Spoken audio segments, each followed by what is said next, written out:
साल 2019 पाकिस्तान अमेरिका ताल्लुकात के लिए कैसा रहा? दुनिया में मर्द सिगरेट नोशों की तादाद में पहली बार कमी का इम्कान। सिगरेट नोशों के लिए कुछ टिप्स। बलूचों की तारीख जो है ओमान में बहुत पुराना है। और जानेंगे ओमानी फौज में बलोच जवानों की तारीख।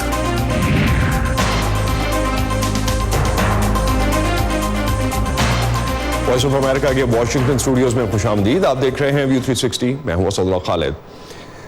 सर जंग के बाद पाकिस्तान और अमेरिका स्ट्रेटेजिक पार्टनर्स रहे हैं। ताहम अगर तारीख पर नजर दौड़ाई जाए तो दोनों मुल्कों के ताल्लुकात ने बहुत ज्यादा उतार चढ़ाव देखे हैं। 2019 पाकिस्तान और अमेरिका ताल्लुकात के लिए बेहतर ख्याल किया जाता रहा है, क्योंकि सिर्फ एक बरस पहले यानी 2018 में तेजी से बिगड़ते हुए ताल्लुकात के आज मुस्बत पेशरफ्त में बदलने के पीछे क्या मुहारकात रहे हैं और क्या दोनों मुल्क ताल्लुकात में बेहतरी की इस रफ्तार को 2020 में जारी रख सकेंगे, ये जानने की कोशिश की शहनाज नफीस ने अपनी इस रिपोर्ट में। 2019 में वज़ीर-ए-आज़म इमरान खान का अमेरिका का पहला सरकारी दौरा, सदर ट्रंप की जानिब से इमरान खान का व्हाइट हाउस में गर्मजोश इस्तकबाल और उसके बाद दोनों रहनुमाओं का इस मुलाकात के नताइज पर इत्मीनान का इजहार। ये सब 2018 में सदर ट्रंप और वज़ीर-ए-आज़म इमरान खान के माबैन ट्विटर पर जारहाना बयानात से मुख्तलिफ था। मेरे ख्याल में अफगानिस्तान में क़याम अमन के हसूल पर अमेरिका की भरपूर तवज्जो ने पाकिस्तान और अमेरिका के स्ट्रेटेजिक मकासद में बहुत हद तक हम आहंगी पैदा की है और यही हम आहंगी ताल्लुकात में बेहतरी की वजह बनी। अफगानिस्तान ही एक ऐसा मामला है जो गुज़श्ता 20 बरसों से दोनों मुमालिक को कभी करीब तो कभी दूर करने में अहम किरदार अदा करता रहा है। ताहम अमेरिकन इंटरप्राइज इंस्टीट्यूट से मुंसलिक सैदानंद दुमे कहते हैं कि 2019 में अफगानिस्तान के अलावा कई दीगर मामलात भी पाक अमेरिका ताल्लुकात में बेहतरी की वजह बने। तासुब पाया जाता है कि जनरल बाजवा की मौजूदगी में पाकिस्तान दहशतगर्दों के खिलाफ कार्रवाई में मुखलिस रहा है और मुल्क एतदाल पसंद सिमत में जा रहा है। इसके अलावा पाकिस्तान, अमेरिका, भारत और अमेरिका चाइना ताल्लुकात के तनाज़ुर में भी अहमियत रखता है। फिर जुलाई 2019 में मसले कश्मीर के हल के लिए सदर ट्रंप की सालिसी की पेशकश न सिर्फ पाकिस्तान और भारत बल्कि अमरीकी मीडिया में भी बहस का हिस्सा रही। ये उन सब के लिए जो कश्मीर के मसले से वाकिफ हैं एक बड़ा सरप्राइज था, लेकिन मेरे ख्याल में ये खुशफहमी पर मबनी हदफ था। 2019 में अमरीकी अहदेदारों ने कई दफा पाकिस्तान के लिए IMF से कर्ज लिए जाने पर शदीद तहफ़्फ़ुज़ात का इजहार किया। अमरीका को खदशा था कि IMF से लिया गया कर्ज चीन के कर्जों की अदायगी में इस्तेमाल हो सकता है। सी पैक पर अमरीकी ओहदेदारों ने पाकिस्तान को हमेशा एक दोस्ताना मशवरा दिया है और उन सवालों को उठाया है जो सी पैक की शफाफियत के हवाले से उनके जहन में है। यही हमने 2019 में भी देखा। अमरीका ने कभी पाकिस्तान पर इस बारे में दबाव नहीं डाला क्योंकि पाकिस्तान एक खुद मुख्तार मुल्क है, उसे इस प्रोजेक्ट के हवाले से हर किस्म के फैसले का इख्तियार है। 2019 में भी FATF की तलवार पाकिस्तान के सर पर लटकती रही। इस इदारे के जरिए अमेरिका की क़यादत में मगरबी ममालिक ने 2019 में भी पाकिस्तान को वाज़े पैगाम दिया है कि आपने दहशतगर्दों की माली इमदाद का खात्मा करना है और अगर आप नहीं करेंगे तो ग्रे लिस्ट पर ही रहेंगे। ताहम पाकिस्तान ने 2019 लश्कर तैयबा और दीगर इंतहा पसंद तंजीमों के खिलाफ जो कार्रवाई की है, अमेरिका ने उसको सराहा दी है। 2019 में ट्रंप इंतजामिया ने कई अशरों से पाकिस्तान में मौजूद बलोच लिबरेशन आर्मी को आलमी दहशतगर्द तंजीमों की लिस्ट में शामिल किया और सबसे बढ़कर पाकिस्तान में मौजूद F-16 लड़ाका तैयारों के लिए 125 मिलियन अमरीकी डॉलर्स की मंजूरी दी। लेकिन रिचर्ड ऑल्सन का कहना है कि इसका ये मतलब नहीं कि पाकिस्तान के लिए अमेरिका की पॉलिसी में तब्दीली आई है। पॉलिसी बनाना या इसमें तब्दीली लाना एक पेचीदा अमल है जिसमें बहुत से अवामिल कार फरमा होते हैं। 125 मिलियन डॉलर्स की मंजूरी को इमदाद की मुकम्मल बहाली की जानिब एक कदम के तौर पर इस वक्त देखना दुरुस्त नहीं और न ही BLA के खिलाफ अमरीकी इकदाम पाकिस्तान को खुश करने के लिए था। रहा सवाल ये कि 2020 में दोनों मुमालिक ताल्लुकात की बेहतरी के इस मोमेंटम को जारी रख पाएंगे या नहीं। वाशिंगटन में मौजूद तज्ज़ियाकारों का कहना है कि इसका इन्हिसार इस पर होगा कि पाकिस्तान अफगान अमन मुज़ाकिरात में कितना ताउन करता है और साथ ही खित्ते में चीन से मुकाबले समेत दीगर अमरीकी मुफादात के हवाले से अपने मौक़िफ़ में तवाज़ुन कैसे पैदा करता है। शहनाज नफीस, वॉइस ऑफ अमेरिका, वाशिंगटन। اس وقت ہمیں ٹیلی فون کے ذریعے جوائن کر رہے ہیں معروف صحافی اور تجزیہ کار زاہد حسین. ان سے ہم جاننے کی کوشش کرتے ہیں کہ 2019 میں پاکستان امریکہ تعلقات میں بہتری کے پیچھے محرکات کیا تھے. زاہد صاحب, کیا سمجھتے ہیں آپ کہ جس طرح رچرڈ آلسن نے بھی کہا کہ افغانستان کیا ایک ہی پیمانہ رہے گا پاکستان امریکہ تعلقات کو جانچنے کا؟ دیکھیے, صرف ایک پیمانہ نہیں ہے, لیکن یقینی طور پہ افغانستان کا معاملہ ہے وہ بنیادی میں خلا حیثیت رہے گا پاکستان اور امریکہ کے تعلقات کو جو ڈٹرمن کرنے کے لیے آئندہ سال. اور یہی چیز جو ہے, جو تبدیلی ہم نے دیکھی تھی 2019 میں, جہاں پہ ہمیں تھوڑی سی بہتری نظر آتی ہے امریکہ کے ایٹیٹیوڈ میں پاکستان کی طرف سے, اس کا بھی بنیادی جو وجہ تھی وہ یہ تھی کہ پاکستان نے کافی حد تک امریکہ کے ساتھ تعاون کیا ہے طالبان کو, اور امریکہ کی جو بات چیت چل رہی تھی اس کے لحاظ سے. اور میرا خیال یہ ہے کہ جو ہے اس وقت پاکستان اور امریکہ کے تعلقات میں جو بنیادی جو فیکٹر ہے وہ یقینی طور پہ افغانستان کا ہے.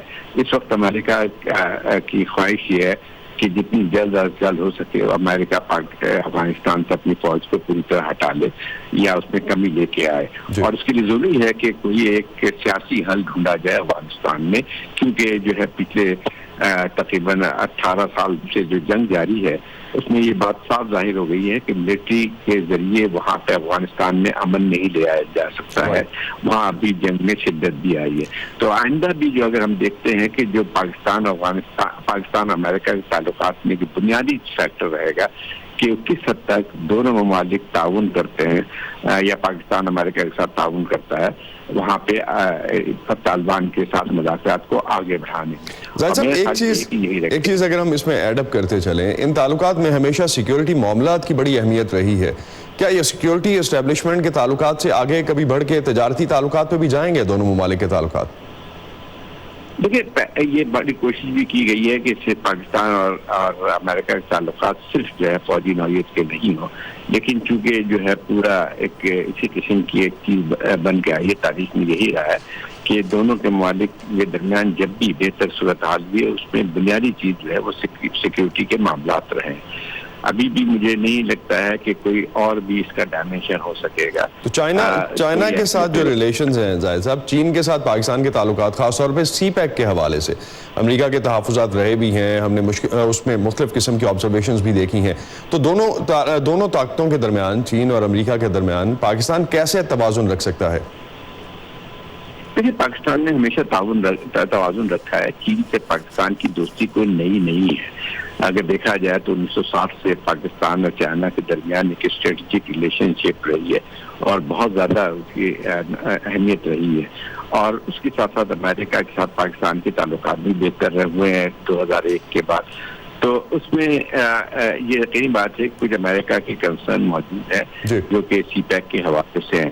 لیکن پاکستان ایک بات بہت صاف ہے جو کہ امریکہ میں نظر آتی ہے کہ ٹھیک ہے امریکہ پاکستان پہ دباؤ تو ڈال سکتا ہے کہ اس کا جھکاؤ چائنا کی طرف زیادہ نہ ہو, لیکن یہ بھی اندازہ اس کو ہے کہ اس چیز پہ بہت زیادہ جو ہے پاکستان کو مضبوط نہیں کیا جا سکتا ہے. اور نہ ہی جو ہے پاکستان کو یہ اس کو کہا جا سکتا ہے کہ وہ سی پیک کو ختم کرے. میرا خیال یہ کہ یہ ممکن نہیں, اور امریکہ کو کم از کم یہ بات بھی سمجھ میں آتی ہے. ٹھیک ہے, اس کی طرف سے تنقید بھی جاری ہے, لیکن یہ بات بھی بہت صاف ہے کہ پاکستان اور چائنا کے جو تعلقات ہیں اس میں اس کی نوعیت یہ نہیں ہے کہ وہ امریکہ کے خلاف ہوگی. میں سمجھتا ہوں کہ یہ چیزیں جو ہے نقل ایکسپٹ کرنی پڑے گی امریکہ کو بھی. بہت شکریہ زاہد حسین صاحب آپ کا. زاہد حسین سینئر تجزیہ کار ہمارے ساتھ بات کر رہے تھے پاکستان اور امریکہ کے تعلقات کے حوالے سے. بھارت میں شہریت کے متنازع قانون کے خلاف مظاہروں کا سلسلہ بدستور جاری ہے. اتوار کو دارالحکومت نئی دہلی کے مختلف مقامات پر مظاہرین جمع ہوئے اور نعرے بازی کی. مظاہرین میں شریک کچھ افراد فیض احمد فیض کی نظم پڑھتے بھی دکھائی دیے. اس بارے میں آپ کی کیا رائے ہے ہم سے شیئر کیجئے. facebook.com/VOA اردو کے پیج پر. آپ ہمارے ٹویٹر ہینڈل پر بھی آ سکتے ہیں @urduvoa. ورلڈ ہیلتھ آرگنائزیشن کی رپورٹ کے مطابق تاریخ میں شاید پہلی بار دنیا میں تمباکو نوشی کرنے والے مردوں کی تعداد میں کمی ہوئی ہے، جس سے یہ ظاہر ہوتا ہے کہ تمباکو کی وبا کو پھیلنے سے روکنے کے لیے جاری کی جانے والی محنت جو ہے وہ شاید کچھ رنگ لا رہی ہے۔ فائزہ بخاری ہمارے ساتھ اسٹوڈیوز میں موجود ہیں، انہوں نے اس رپورٹ کو ڈیٹیل میں دیکھا ہے، ان سے بات کرتے ہیں کہ اس رپورٹ کے ہائی لائٹس کیا ہیں۔ جی فائزہ۔ جی اسد، آپ نے بالکل درست نشاندہی کی ہے۔ عالمی ادارہ صحت نے انسداد تمباکو نوشی کے لیے اسے ایک بہت بڑی تبدیلی اور اہم پیش رفت قرار دیا ہے، کیونکہ تمباکو نوشی سے دنیا بھر میں سالانہ 80 لاکھ افراد قبل از وقت موت کا شکار ہو رہے تھے۔ 147 ممالک سے حاصل کیے گئے اعداد و شمار کے مطابق یہ پہلی بار ہے کہ گزشتہ 2 دہائیوں کے دوران مردوں میں تمباکو کے استعمال میں بتدریج اضافے کے بعد کمی دیکھنے میں آئی ہے۔ عالمی ادارہ صحت کے اندازے کے مطابق اگلے سال یعنی 2020 میں ان مردوں کی تعداد میں کم از کم 20 لاکھ کی کمی آئے گی جو تمباکو کا استعمال کریں گے، جبکہ 2025 تک اس تعداد میں مزید 50 لاکھ کی کمی واقع ہو سکتی ہے۔ عالمی ادارہ صحت کی رپورٹ کے مطابق گزشتہ 20 سالوں کے دوران دنیا بھر میں تمباکو نوشی کرنے والے تقریباً 1 ارب 40 کروڑ افراد میں سے 6 کروڑ نے تمباکو نوشی ترک کی ہے۔ یہاں یہ بات قابل ذکر ہے کہ تمباکو نوشی ترک کرنے والے ان افراد میں اکثریت خواتین کی ہے، جبکہ دوسری جانب اگر تمباکو نوشی کرنے والے نوجوانوں کے بارے میں بات کی جائے تو اعداد و شمار اتنے حوصلہ افزا نہیں ہیں۔ عالمی ادارہ صحت کے مطابق 13 سے 15 سال کی عمر کے تقریباً 4 کروڑ 30 لاکھ نوجوان تمباکو نوشی کے عادی ہیں، جبکہ لڑکوں میں اس کی شرح لڑکیوں کی نسبت دگنی ہے۔ پاکستان 2005 میں عالمی ادارہ صحت کے تمباکو کے استعمال کے کنٹرول کرنے کی مہم کا حصہ بنا تھا۔ دیگر کئی ممالک کی طرح پاکستان میں بھی پبلک مقامات اور ٹرانسپورٹ پر اس کی ممانعت کے علاوہ مقامی ٹی وی، ریڈیو اور پرنٹ میڈیا پر اس کے اشتہار بازی پر پابندی ہے۔ محکمہ صحت کی جانب سے پابند کیا گیا ہے کہ سگریٹ کی جو ڈبی ہوتی ہے اس کے 60% حصے پر تمباکو نوشی کے مضر اثرات کی اطلاع اور تصویر ہونا لازم ہے، تاہم 2015 میں اسے 85% کرنے کی نوٹیفیکیشن پر عمل درآمد نہیں کیا جا سکا۔ ایک اور اہم پہلو یہ ہے کہ پاکستان میں تمباکو نوشی کے تازہ ترین اعداد و شمار کا جائزہ لینے کے لیے بھی کوئی باقاعدہ ادارہ ہی موجود نہیں ہے۔ حکومتی اندازوں کے مطابق پاکستان میں سالانہ 1 لاکھ کے قریب افراد تمباکو نوشی کی وجہ سے موت کا شکار ہوتے ہیں، تاہم عالمی ادارے اس تعداد کو کہیں زیادہ بتاتے ہیں۔ لاہور سے ہماری ساتھی سمن خان نے اس حوالے سے ڈاکٹر نور الزمان رفیق سے بات کی جو ایڈکشن ٹریٹمنٹ اسپیشلسٹ ہیں۔ آئیے آپ کو دکھاتے ہیں۔ پاکستان میں WHO کی رپورٹ جو ایک عالمی ادارہ ہے صحت کا، اس کی رپورٹ کے مطابق تقریباً 2.5 کروڑ سے زیادہ افراد ایسے ہیں جو کہ سگریٹ کے عادی ہو چکے ہوئے ہیں۔ سب سے پہلے تو دوستیوں کا بھرم، وہ لوگوں کو جو ہے اس کو نہیں چھوڑنے دیتا، کیونکہ دوستوں نے کہا ہم دونوں پی رہے ہیں تم بھی پی لو، کوئی نقصان نہیں ہے۔ دوسری چیز، اب بہت سارے نشے جو نئے آ رہے ہیں وہ اس طرح کے ہیں جو کہ سگریٹ کے ساتھ جو ہے نا وہ لوگ اس کو استعمال کر رہے ہیں، جسے ہم سنورٹنگ کہتے ہیں۔ جہاں تک ینگر لاٹ ہے ان میں چھوڑنے کی ابھی اتنی زیادہ تعداد ہمیں نظر نہیں آتی۔ پوری دنیا میں نمبر تو کم ہو گیا لیکن استعمال کرنا اسی طریقے سے ہو رہا ہے۔ سگریٹ سے آنے والا ٹیکس، اس کی آمدنی میں بہت زیادہ اضافہ بھی ہوا۔ حکومت کے بورڈ لگانے ضروری ہیں، ٹیکس بڑھانا ضروری ہے، اسی طریقے سے اسکولوں میں کیمپینز کرنا ضروری ہے۔ تو ہم تو ٹوبیکو ڈے کے علاوہ ایک دن ہوتا ہے 365 دن میں، ہم اس دن کے بعد بھول جاتے ہیں کہ ہم نے سگریٹ کے بارے میں کہیں بات بھی کرنی ہے۔ کسی زمانے میں عمانی فوج میں پاکستانی بلوچوں کی بہت بڑی تعداد موجود تھی، لیکن اب پاکستانی بلوچ عمان کی فوج میں شامل نہیں ہو پاتے۔ ایسا کیوں ہوا ہے، یہ جاننے کی کوشش کی مرتضی ظاہری نے اپنی اس رپورٹ میں۔ میجر ریٹائرڈ نصرت بلوچ 1972 میں عمانی فوج میں بھرتی ہوئے۔ اس وقت وہاں صوبہ ظفار میں جنگ جاری تھی۔ 25 سال تک عمانی فوج میں رہنے کے بعد 1997 میں وہ ریٹائر ہوئے۔ ظفار میں جنگ کے دوران بلوچوں کی بڑی تعداد عمانی فوج کا حصہ بنی۔ تو بلوچوں کا تاریخ جو ہے نا عمان میں بہت پرانا ہے۔ عمان میں 3 کیٹیگری کے بلوچ رہتے ہیں۔ ایک جو میں نے کہا پرتگیزوں کے وقت سے کچھ بلوچ ہیں جو گوادر سے گئے تھے جب گوادر عمان کا تھا۔ کچھ بلوچ جو ہم تھے جیسے پاکستانی بلوچ ہم کو بولتے کیونکہ ہم پاکستان سے گئے تھے۔ نصرت بلوچ کے مطابق 1972 میں عمانی فوج میں بلوچوں کی تعداد 4000 تک تھی، جو اب کم ہو کر 400 کے قریب رہ گئی ہے۔ اصل میں یہ 80s میں ایک عمانائزیشن کا سلسلہ شروع ہو گیا تھا۔ कि जो काम है ओमानी को देना है। ओमानी बलोचों की तारीख पर तहकीक करने वाले यार मोहम्मद बादीनी के मुताबिक ओमानी फौज में बलोचों की बढ़ती का अमल रुकने से कई घरानों को माशी तौर पर नुकसान हुआ है। मकुरान सारा डिपेंड करता था, गवादर, पूरा रेस्ट ऑफ द मकुरान, ये गल्फ ममालिक पे एक पूरा ख़ानदान जिसमें कई अफराद शामिल होते थे, उन सब का गुजर बसर होता है। अब जब से वो नहीं जा रहे तो उनके लिए बड़ा मसला है, माली तौर पे मुआशी मसाइल का शिकार है। नुसरत बलोच के मुताबिक बलोचों ने ओमान को तरक्की याफ्ता मुल्क बनाने में कलीदी किरदार अदा किया है। तरक्की हो गया, फिर हम लोगों ने उधर काम किया, आज चलते चलते हम ऑफिसर बन गए। ओमान कहाँ से कहाँ पहुँच गया, एक मचेरे के गांव से आजकल वो दुनिया का तरक्की याफ्ता तरीन मुल्कों में शामिल होता है। नुसरत बलोच और उनके एक साथी ओमानी फौज में गुजरी अपनी जिंदगी की यादों को किताबी शक्ल भी दे रहे हैं। Murtaza Zehri, voice of America, Quetta. Boeing ने इन खबरों की तस्दीक कर दी है कि वो आइंदा माह से 737 मैक्स की पैदावार मुअत्तल कर रहा है, क्योंकि रेगुलेटर्स ने वाज़ेह किया है कि वो 2019 के बाद इस तैयारे के इस्तेमाल की मंजूरी नहीं देंगे। 737 मैक्स की पैदावार की बंदिश के क्या असरात हो सकते हैं, देखते हैं वॉइस ऑफ अमेरिका की इस रिपोर्ट में। अमेरिका में हवाबाजी की वफाकी इंतजामिया FAA के सरबराह ने चंद दिन पहले कहा था कि वो 737 मैक्स तैयारे की दोबारा सर्टिफिकेशन फिलहाल नहीं करेंगे और मजीद कोई फैसला आइंदा साल किसी वक्त किया जाएगा। इसके बाद बोइंग को अपने सबसे ज्यादा फरोख्त होने वाले तैयारे की पैदावार मुअत्तल करना पड़ी। क्रिसमस की तातीलात से बिल्कुल पहले इस खबर से बोइंग के कारकुनों में तशवीश की लहर दौड़ गई। Merry Christmas, right?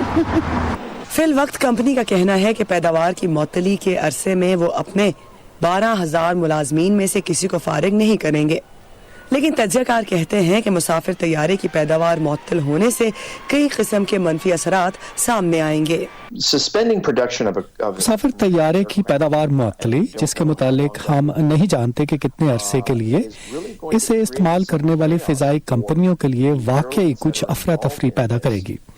इसके अलावा 600 के लगभग वो कंपनियां भी मुतासिर होंगी जो इस तैयारे के लिए पुर्जे और दूसरा सामान फ्राहम करती हैं, और बोइंग खुद भी। इसके अमरीकी मईशत पर खासे असरात पड़ेंगे और चूंकि पहले ही तजारती खसारा है, मेरा ख्याल है कि इससे मजीद बढ़ेगा। बोइंग हुकाम ने कहा है कि वो पैदावार को किस्तों में रोकेंगे, क्योंकि FAA ने तैयारे को कम से कम सन 2020 तक इजाजत देने से इनकार किया है। 737 मैक्स 2 मुहलिक हादसात के बाद मार्च से इस्तेमाल नहीं किया जा रहा।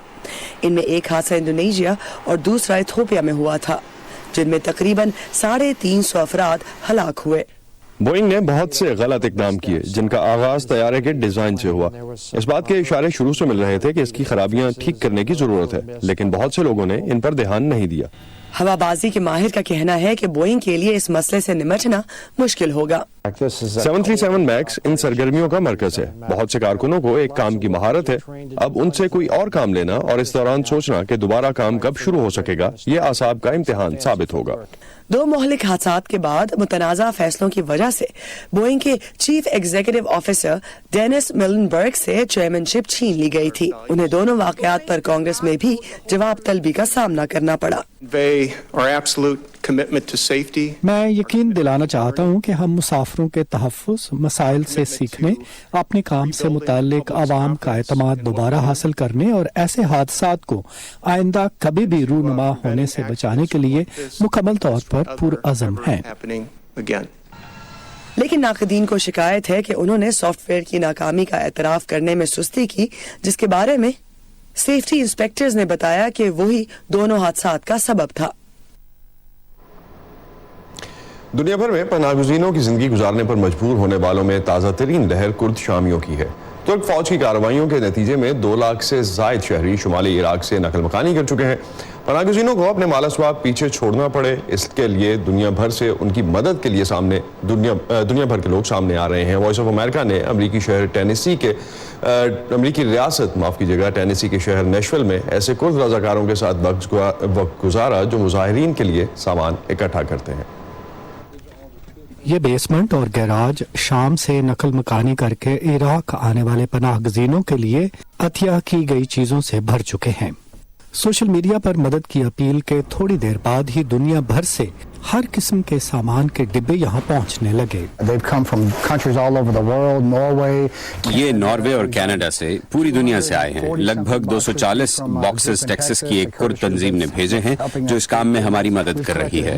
हमने दस्ताने, हजारों डायपर्स, हजारों चीजें इकट्ठी की हैं। हमने तकरीबन 26,000 पाउंड सामान इकट्ठा किया है। मुंतजमीन और रजाकारों का कहना है कि उन्हें तवक्को नहीं थी कि इतना ज्यादा सामान इकट्ठा हो जाएगा, लेकिन ये कोई हैरत की बात नहीं कि दुनिया भर के कुर्द मदद को आगे आ रहे हैं, क्योंकि उनमें से बेशतर खुद भी ऐसी सूरत हाल से गुजर चुके हैं। हमें हर एक पर फख्र है और हम इन रजाकारों और अतिया देने वाले हर शख्स का पूरी तरह से शुक्रिया अदा कर ही नहीं सकते। हमें इसकी तवक्को नहीं थी, लेकिन हमें फख्र है कि हम अपने हम वतन बहन भाइयों की मदद कर सकें। अतियात में हिफ्ज़ान सेहत की मसनूआत, कपड़े, जूते, कंबल और दूसरी रोजमर्रा की जरूरत की अशिया शामिल हैं, लेकिन इतने ज्यादा सामान को इराक में मौजूद पनाह गजीनों तक पहुंचाना मुश्किल हो सकता है।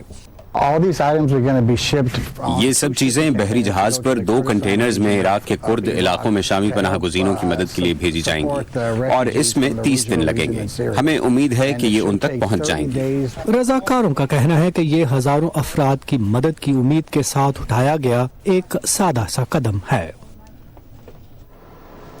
जुनीवा में मुहाजिरीन के एक फोरम में शिरकत करने वाले ममालिक और कंपनियों ने गुज़िश्ता हफ्ते दीगर अहदाफ के अलावा मुहाजिरीन की साफ तवानाई तक रसाई के लिए हिमायत को फ़रोग़ देने का वादा किया।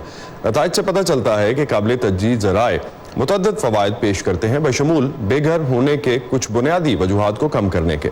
अफ्रीका के लिए इसके क्या मानी है, जहाँ दुनिया के मुहाजिरीन का 1/4 हिस्सा बसता है, जानते हैं इस रिपोर्ट में। अफ्रीकी ममालिक खुसूसन महाजरीन के लिए सबसे बड़ा चैलेंज तवानाई तक रसाई है। खाना पकाने से लेकर सर्दियों में घर गर्म रखने तक और महाजरीन के स्कूलों और सेहत के मराकज तक तवानाई कलीदी अहमियत रखती है, जो कि अक्सर लकड़ी और कोयले के लिए दरख्त काटने से हासिल होती है। मेहमान नवाजी करने वाली कम्युनिटीज इसका बोझ उठा रही हैं, क्योंकि यहाँ माहौलियाती मसाइल हैं, जिससे बहुत सारे महाजरीन मेजबानी से महरूम हैं। अफ्रीका में तवानाई की मौजूदा सूरत हाल बहुत खराब और काबिल रहम है। 90% महाजिर कैंप्स और आस पास के मकामात को भी अक्सर पायदार और सस्ती तवानाई तक रसाई हासिल नहीं होती। अक़वाम मुत्तहिदा की महाजिर एजेंसी ने अपने पनाह गुज़ीन कैंपों में साफ और दोबारा काबिल इस्तेमाल तवानाई पर मुंतकिल होने के लिए 4 साला हिकमत अमली का आगाज किया है। ये पहले ही अफ्रीकी ममालिक समेत मुख्तलिफ खित्तों में ग्रीन मंसूबे लगा रहे हैं। इसका मतलब है कि इस हस्पानवी ग्रुप जैसी तंजीमों के साथ मिलकर काम करना, जिसमें बिजली की 3 कंपनियां शामिल हैं, एलिनाज शायर इथियोपिया की तवानाई के ग्रिड को शमाल में पनाह गज़ीन कैंपों तक बढ़ा रही है और शमसी तवानाई के निज़ाम तामीर कर रही है।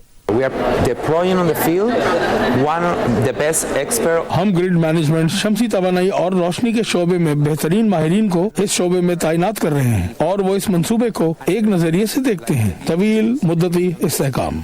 नई तहकीक से पता चलता है कि साफ तवानाई की मुंतकिली से माली और माहौलियाती एहसास पैदा होता है। ताहम इसका मतलब है अब भी उन निजी कंपनियों को राजी करना है जो पनाह गुज़ीनों के लिए सरमायाकारी को गैर महफूज समझती हैं। हम बुनियादी तौर पर ये कह रहे हैं कि अफ्रीका में तवानाई की मंडी सिर्फ 60-70 लाख महाजरीन तक महदूद नहीं, ये 1 अरब 20 करोड़ अफराद हैं। हमें इसे पूरे खित्ते के दही इलाकों को बिजली पहुँचाने के प्रोजेक्ट के तौर पर देखना होगा। अभी बहुत से महाजरीन के पास तवानाई के महदूद ऑप्शंस हैं। ज्यादातर तरीके आलूदगी और आबो हवा की तब्दीली का सबब बन रहे हैं और इससे और ज्यादा लोग मुतासिर हो रहे हैं। लीसा ब्रायंट के साथ मोहम्मद आतिफ, उर्दू VOA। ये था आज का व्यू 360। असदुल्लाह खालिद को इजाजत दीजिए। खुदा हाफिज।